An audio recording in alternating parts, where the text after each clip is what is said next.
The Leafs once again barely hang on to a victory. However, they do win 5-3 over the Detroit Red Wings, and they don't give up 5 goals this time. They only give up 3. I guess that's a positive.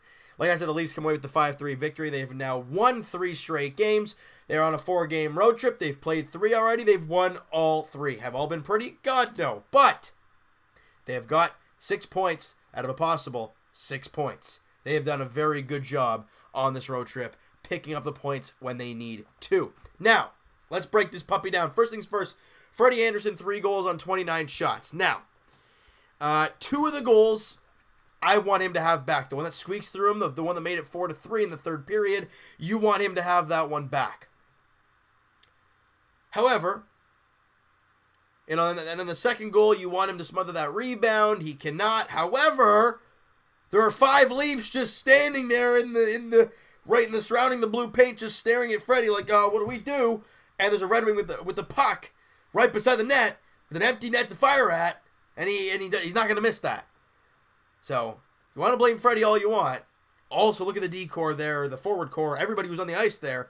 No one was even remotely close to the puck at that time. However, guys, the Leafs did dominate the first and second period. 11-6 in shots, 15-8 in shots. Now, they got dominated in the third period, but like I said, you know what? As much as Freddie Andersen gave it 3 goals and 29 shots, and statistically, that's not that great. He got peppered with 18 shots in the third period alone. He allowed 1. He made the saves when he needed to. Did he let a squeaker go by? Yeah. But at that point in time, you're up 4-2.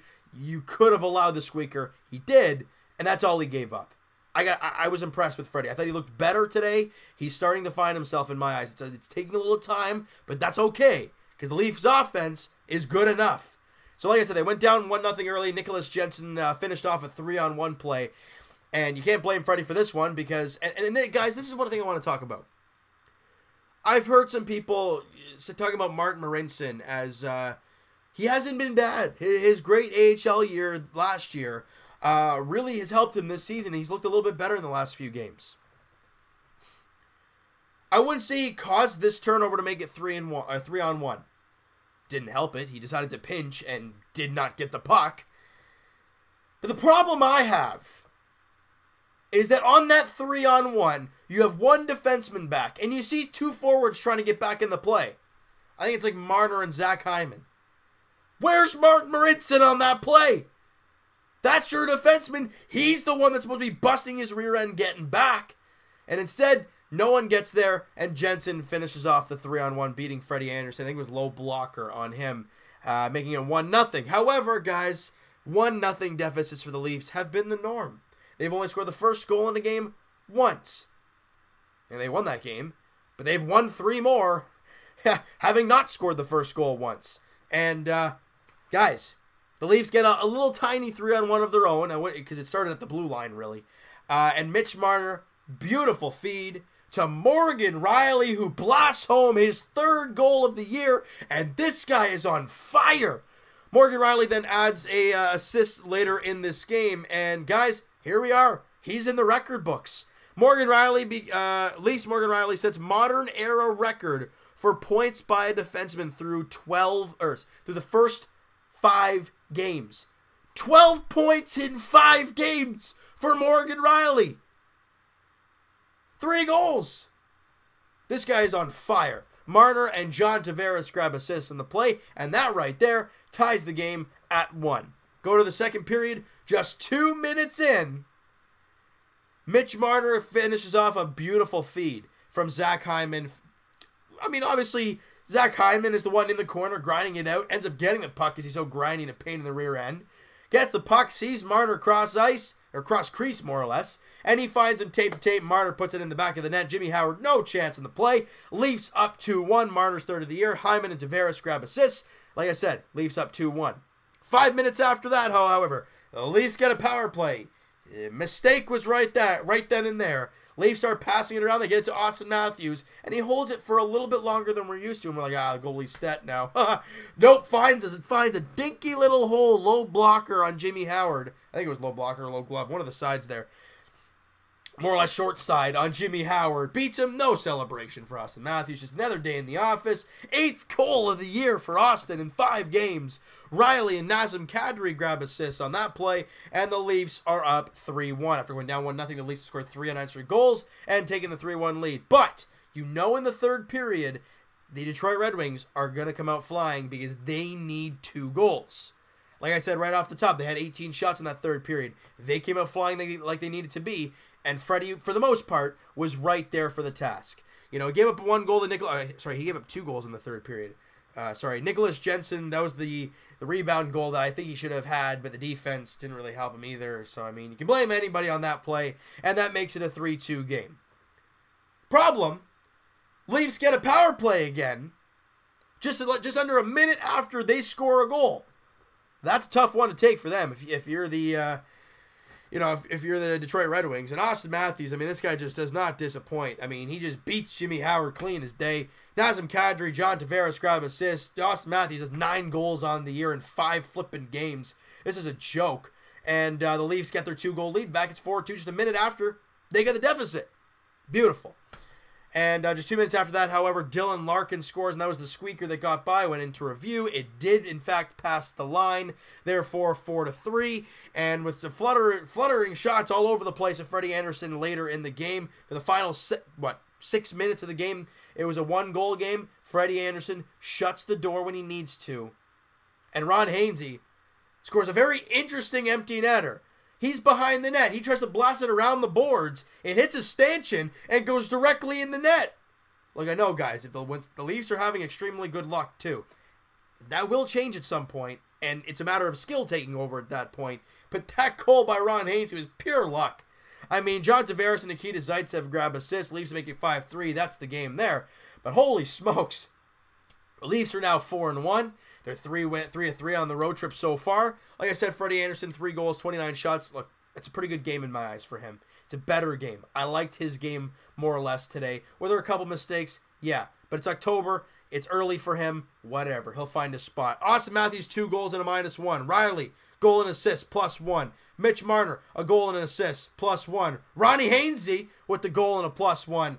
Now, everyone's talking about John Tavares, guys, and about how, he's just got 6 goals. He doesn't have any assists left. Is this really what we got in John Tavares? And I bet you John heard this and it's like, okay, well, let's change things up a little bit here. Doesn't score a goal today. 4 assists for John Tavares. Matthews and Riley both have 12 points in 5 games. John Tavares is, having a mediocre season, just 10 points in 5 games. He was a +2 as well. Kadri grabs 2 assists. I think we're both on the power play. And Zaitsev with an assist and -1. Zach Hyman had an assist and was a +1 as well. And the Leafs come away with the victory. Now, next up, this team heads to Washington. Take on the Capitals. I would say at the Verizon Center, but I don't think it's called that. I think it's the Capital One Center, Capital One Arena. There you go. Everyone's getting new names now. 7 p.m. puck drop. That is obviously hockey night in Canada. So, hey, you know what? Another big test for this team. Look, we knew 3 of the 4 games were going to be extremely difficult teams. With Chicago, who would be playing the second game? Dallas, right? And Detroit, well, we weren't expecting them to be a very difficult task, just because of what they are, right? They're a rebuilding team. You expect that. They made it a little bit closer than we would have liked, but you got the job done nonetheless. And now you're facing the defending Stanley Cup champion, Washington Capitals, who were on a great roll to start their young season, but just got absolutely plastered tonight 6-0 by the New Jersey Devils. So either they're looking for revenge or they're just not feeling good whatsoever after this game. It's going to be a very interesting one on Saturday night. Both teams can score a ton of goals. Both starting goalies have not had good starts to their year. It's going to be quite an interesting game there in Washington on Saturday night. Another big test for this team before they come home on Monday to take on the LA Kings. Not a very easy schedule, guys, excuse me, through the first month of the year, but one game at a time. All right, so you know what, guys? That is going to do it for this one. You guys enjoyed this video, and you guys enjoyed the game today. Smack that like button. Do appreciate that. Hit the subscribe button if you guys have not already. Comment down below. What'd you think of the game? Who was your MVP? Would you give it to Tavares? Would you give it to Morgan Riley? Would you give it to Freddy for the big third period? Big saves late that he had. Would you give it to Austin Matthews because he's Austin Matthews? Mitch Marner, Zach Hyman, throw it out there, guys. It's all for you guys to have fun with. And like I said in the Raptors video, the podcast, there'll be no podcast this week. I apologize in advance. There will also be no podcast. Not next week. There will be one on Thursday. I apologize. I do confirm that this Thursday afternoon, a week today. And then the following week, no podcast. Me and my girlfriend are on vacation. We're going away, and I won't be able to do it with Evan, obviously. Do our podcast with Evan on in that week at all. So it'll be a little sparse, the podcast, over the next month or so, but we'll get back to normal at some point. And it's not like we're stopping the podcast. It's gonna keep happening. But guys, next Thursday is the next episode of the TO Sports Talk podcast. Link is in the description for the podcast channel and for the podcast itself on iTunes, guys. Twitter is also down below. Follow up, send me a DM, do all that great stuff, and I will talk to you guys. What will it be? Monday, Raptors season preview edition, and also Raptors Wednesday as they open up a season against the Cleveland Cavaliers at the Scotiabank Arena. Game 1 of the season for the Toronto Raptors finally getting underway. These long waits are killing me. It's next Wednesday. It's ridiculous. 6 days from now. And as for the Leafs, guys, we'll talk to you Saturday night as the Buds, they look to keep this roll going on the road. It's not going to be an easy test at Capital One Arena in Washington, D.C. as the Leafs take on the defending Stanley Cup champion Washington Capitals. 7 o'clock puck drop. The Buds look for their 4th straight victory. That would be great to start off the season on a 4-game road winning streak and a 4-game win streak altogether. That would be great. We'll talk to you guys then.